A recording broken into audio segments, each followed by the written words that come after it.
Hi everyone, so Diploma PLC is a company that I've been wanting to do for quite some time, and I don't want to spoil the end of this little video series that I'm going to put together, but I did find a few red flags that I think need to be discussed. They've got this amazing track record. If you're not familiar with the company, the track record is outstanding, and they're one of the better serial acquirers that have probably ever existed. But I would argue that they're not set up amazingly well for the next 20 years. So I'll get to those as I can, but let's talk about what the company does first for those who are unfamiliar. Diploma is essentially a distributor of medical and industrial components. It's super boring, but this is almost the gold standard of compounders, and there's just beauty in this boringness. Now, if you want a deeper dive, then I'm going to provide, there's a podcast by Business Breakdowns, and they've got an episode on Diploma that there's a lot more detail on this company there. So go check that out if you're interested in this company a lot. Also, to access the UK market, you're going to need a broker that can get you there. Interactive Brokers, there's a link in the description. That's the one that I use, and I highly recommend if I was going to buy Diploma, I would be using it through Interactive Brokers. Now, with all that out of the way, let's jump into more about Diploma and what they actually do. So they have a diversified business across the world, and the business sells things in these three areas: controls, seals, and life sciences. Now, what the key to the business is that they sell low cost but critical things. So think of things like a hydraulic seal in a bulldozer or a crane or some big piece of machinery. So keeping these things up and running is really critical so that the project can stay on track and money isn't getting thrown away, because these things are just really expensive pieces of machinery to hire, to rent out, or even just to operate with labor and things like that as well. So you've got to have these things going, and they break down often. So Diploma have like hundreds of thousands of these seals, and a customer can find essentially exactly the seal they needed for the make and model of the machine that they're using. It's pretty incredible that they can hold all of this inventory and still provide next day delivery. It's essentially the Amazon of seals, if you can imagine something like that. And from my own personal experience, I'm from a farm in Australia, and we have some big machinery on the farm. We have headers and tractors and bulldozers and scrapers. And if you've ever looked at a parts manual, they're like this thick, and well, just for one machine, and it's crazy all the different tiny little parts and seals and bolts and screws and all the stuff that goes on in this machine. There is just this gigantic parts list for it.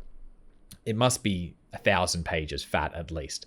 So, and imagine now the advantage you would get if you always had the required part. This particular little seal gets broken in this particular on this piece of machinery, and you can deliver it the next day. That is what Diploma can do. Now, Diploma sell their seals to the retail partners, and the retail partners would contact the farmer, for example, or the mechanic or whatever it is, and they go through. Diploma is just a distributor, and yeah, they have a really big advantage because they're providing this next day service, and all of these, just the range of products that they have is what's critical here. And these particular seals might only cost, say, $1 to buy in large quantities, but they have it in the warehouse and they can send it out quickly. And the Diploma don't have to charge too much for it. They might only charge $1.40 for it. But the thing is crazy cheap relative to the machine that's sitting idle, that's costing thousands of dollars a day sitting idle. For $1.40, it's for that 40 cent margin, it's nothing. People pay it just immediately. So it's low cost, but highly critical stuff. That's the focus. And something more interesting is they actually provide parts to the Formula One. I know that's a little bit more interesting than bulldozers for some, not for me, but for some of you. Now, the next thing I wanted to highlight was Diploma isn't just one massive business. They're more like 30 or 40 different distributors acting independently, running their own operations into their little silos. This is a very decentralized model. I think that's really important because the people running those particular distributors in that particular geographic area, they're closer to the customer than the head office is. And that's really important because you need to keep those relationships going. That's how you'll build a long-term business. The best serial acquirers are decentralized. Diploma is no different. Now, speaking of them being a serial acquirer, well, acquisitions is obviously a big part of this growth story. The runway is very long as there are many distributors throughout the world in different geographies that need to supply these low price but highly critical products. Then turning to management or management turnover, there was a guy called Bruce Thompson who essentially built Diploma for 20 years or so, and he retired in 2018. Then there was a CEO who stepped in for just 4 months and got kicked out. Wasn't the right person for the role. And since 2019, there's a guy called Johnny Thompson who's been running the show. Now I'm going to go through some highlights from the most recent presentation to show the most recent situation. So here's the track record for both revenue and adjusted earnings per share. And prior to the pandemic years, it was growing at sort of 12, 14% for earnings per share.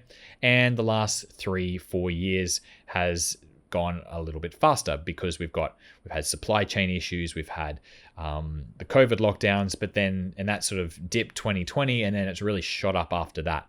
So that's probably quite heavily inflation related and all sorts of things that have been murky in the world in those last couple of years. But I think we can get a feel for it. Sort of 12 to 14% growth rates are pretty consistent here, generally speaking. And this slide shows that their free cash flow conversion is around 90%, which is really strong. And that's been pretty consistent over the years, which is really good to see. They're turning their profit into cash. I think that's important. And their net debt level to EBITDA is at 1.4x. That's pretty reasonable. That's not too high. That's not too low.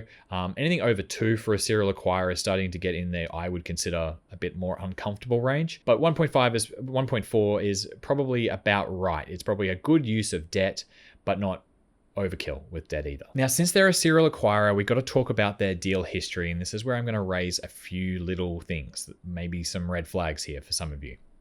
Windy City Wire, which was a recent transaction, they actually paid 11.5 times EBIT for. Now that's pretty high, but to their credit, Windy City Wire was a really good business and it has actually been a good deal so far. But this deal was paid with 10% equity and then some debt and cash. I really don't like the equity in the deal. I thought it was going to be a bit of a one and done. They just used equity for this particular deal because it was a bit bigger. So maybe I can let it slide for one-off deal, but it wasn't a one-off deal.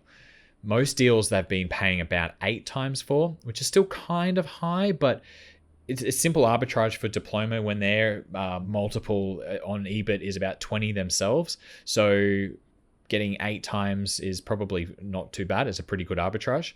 They've actually done 7 deals in 2022, which is impressive. They really do focus on good quality businesses already they don't really want to turn them around. They can optimize them further, but not really necessary to turn them around, which is, I think, a good strategy. And the track record proves that's been a good strategy. Now, they've been able to use debt at about 3% interest rates, and they're getting about 15 to 20% return on invested capital. So that's a pretty good arbitrage as well. Now, unfortunately, Diploma just issued 9.2 million shares to raise funds for, well, at least part of an acquisition of a company called Tennessee Industrial Electronics. I just don't like them using equity in the deal because if you're an existing shareholder, you're getting diluted. Even though the arbitrage makes sense, I just don't think you need to issue shares because it sets a precedent that you can always tap the capital markets to make deals and bigger deals, and it can work out okay as long as you don't take too much advantage of this. I just think the best serial acquirers don't need to issue shares. Technion, for example, is a company that don't issue shares for their acquisitions, and they've been able to manage fine. Halma is another one out of the UK that also don't want to issue shares to make acquisitions. Diploma have just started going down this route of issuing stock. I don't really like it. Now, in saying all that, it isn't a deal breaker. If they're acquiring really great businesses, it might be a great opportunity and they need to take advantage of it. Therefore, issuing a bit of stock is going to benefit the business overall. It might be okay, especially if the Diploma stock is overvalued, which I'll get to in the last part of this video series. I think it might be. So, okay, it might be reasonable capital allocation. It still doesn't sit that well with me. Anyway, I'll leave it here for today, and I'll see you in the next video where we jump into part 2.